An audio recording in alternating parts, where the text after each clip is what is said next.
Le débat suit son cours. Nous en parlons ce matin avec un ancien élu municipal et régional, observateur de la vie publique, Gilles Horte. Bonjour Gilles Horte. Radio. Oui, voilà, Gilles Horte, bonjour. Là, on vous entend. Merci d'être sorti de votre réserve et d'avoir choisi Guyane, la première radio pour le faire. Tout d'abord, une petite réaction face à ces coupures d'électricité à répétition. Comment y remédier selon vous ? C'est un vrai problème. C'est un vrai problème et je pense qu'EDF a de toute façon la solution. De toute façon. Et hier, le citoyen lambda que je suis, j'ai bien entendu sur vos ondes que c'était encore un animal supplémentaire. Je crois le termite qui était à l'origine de ces coupures. Dont acte, on verra bien. Mais enfin, je pense que la solution est prévue, j'espère en tout cas. Espérons. Alors, sur le débat statutaire maintenant, un débat relancé, on va dire, après la consultation de mai 2010, de 2010, et vous estimez que l'on a perdu beaucoup de temps sur le sujet. Pour quelle raison ? Je serais bien présent de le dire ainsi. Disons que à l'époque du débat, il avait été préconisé un certain nombre d'orientations. Et moi, je faisais partie de ceux, en tout cas l'un des rares, qui disait qu'il fallait un statut à la carte pour la Guyane, c'est-à-dire ce qu'on appelle un statut sui generis. Et à l'époque, j'avais l'impression de dire un gros mot quand j'utilisais le terme de sui generis.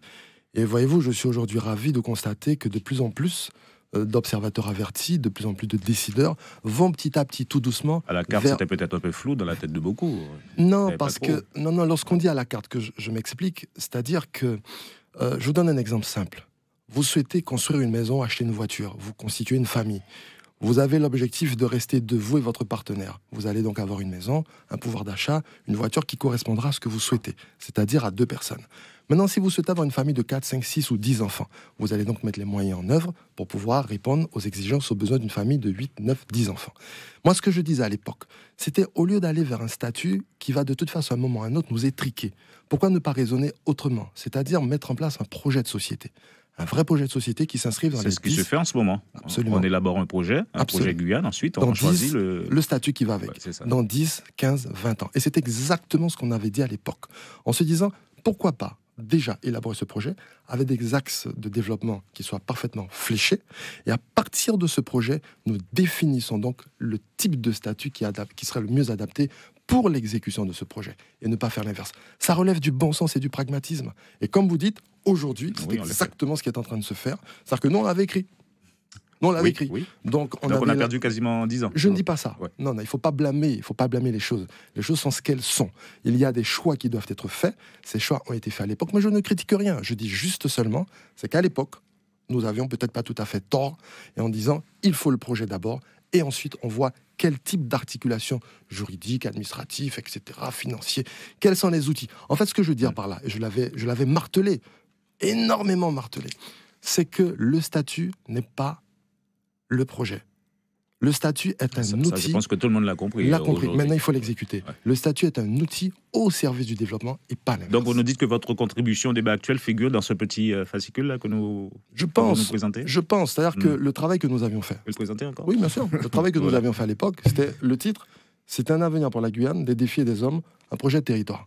Des FDG, hein ? Oui, tout à fait. Et dans ce document, je n'ai pas de prétention particulière, ça, c'est pas le but. Hein. Et puis je tiens à souligner aussi, Charlie, si vous m'autorisez en fin d'émission de dire qu'il n'y a aucune volonté de ma part de revenir dans le débat public. Vous avez eu la gentillesse de m'inviter. J'allais de toute façon poser la question. D'accord. Vous avez la gentillesse de m'inviter, voilà. Donc, dans ce document, on a, sans prétention qu'une, on a élaboré un certain nombre, avec l'équipe qui m'accompagnait à l'époque, nous avions élaboré un certain nombre d'axes qui, me semble-t-il, étaient des axes qui relevaient du bon sens et en fonction donc des attentes et des besoins de la Guyane.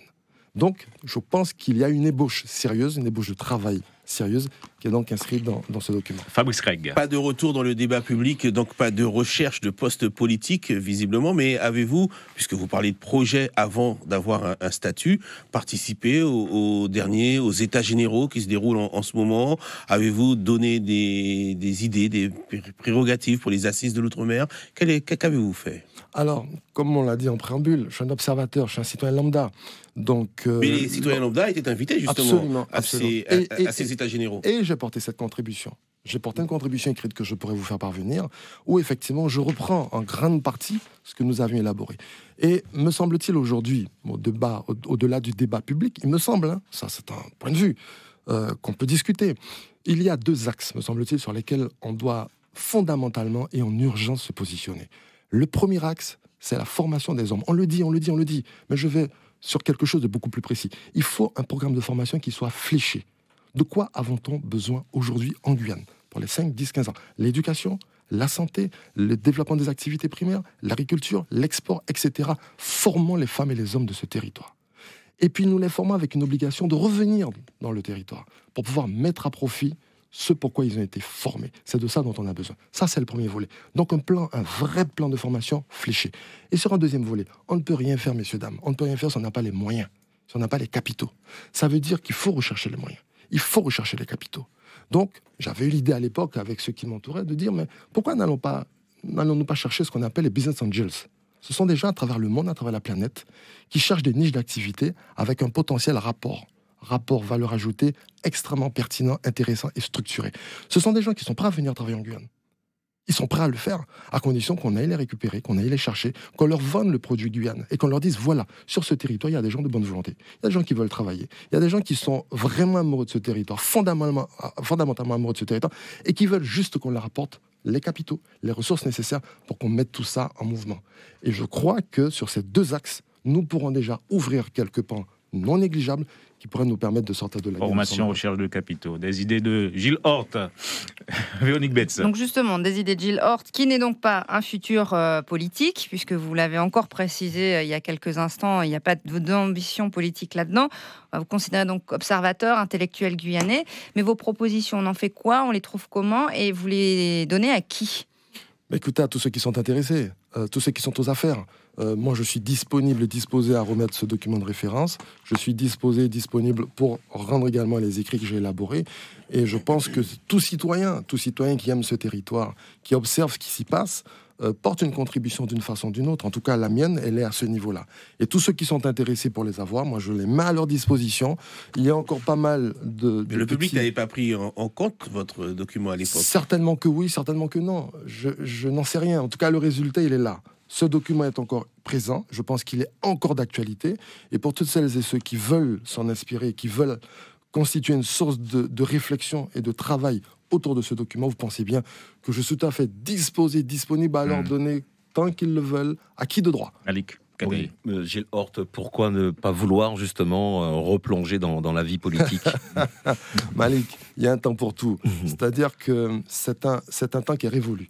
Il y a un temps pour tout dans la vie. Il y a des étapes dans une vie d'un homme, la vie d'un homme, d'une femme. Il y a des étapes. Ça a été une étape de ma vie extrêmement enrichissante, importante. J'étais conseiller régional de 2004 à 2010. J'étais conseiller municipal à la ville de Cayenne de 2008 à 2014. Aujourd'hui, c'est une étape révolue de ma vie. Et je laisse à d'autres... Vous avez pris des coups, certes, vous avez été déçu, mais c'est ça la politique, savoir encaisser des coups et en donner également. Alors je vais vous dire... Vous n'étiez pas préparé à cela? Non, pas du tout. Alors je vais vous dire, alors je le dis, je le martèle, je le répète, ça fait partie du débat politique. Après, ce sont des questions de choix. C'est un choix de vie, c'est un choix personnel. Donc ça n'a strictement rien à voir. Au contraire, lorsqu'on parle de coups, je ne dis pas que ce sont des coups, je dis que c'est un apprentissage de la vie parce que ce sont des expériences de vie. Et ces expériences de vie doivent vous renforcer, doivent vous rendre encore plus fort et peut-être vous montrer ce à quoi vous êtes destiné et la place qui doit être la vôtre. Alors aujourd'hui, je laisse à d'autres les joyeusetés de la chose. Il y en a qui sont partis pour ça. Je les encourage à le faire. Moi, je reste un observateur. S'ils souhaitent quelques idées, je suis tout à fait prédisposé à en donner avec grand plaisir. Gilles Horte, merci beaucoup. J'ai envie de vous dire à très bientôt. Merci pour l'invitation. L'invité café.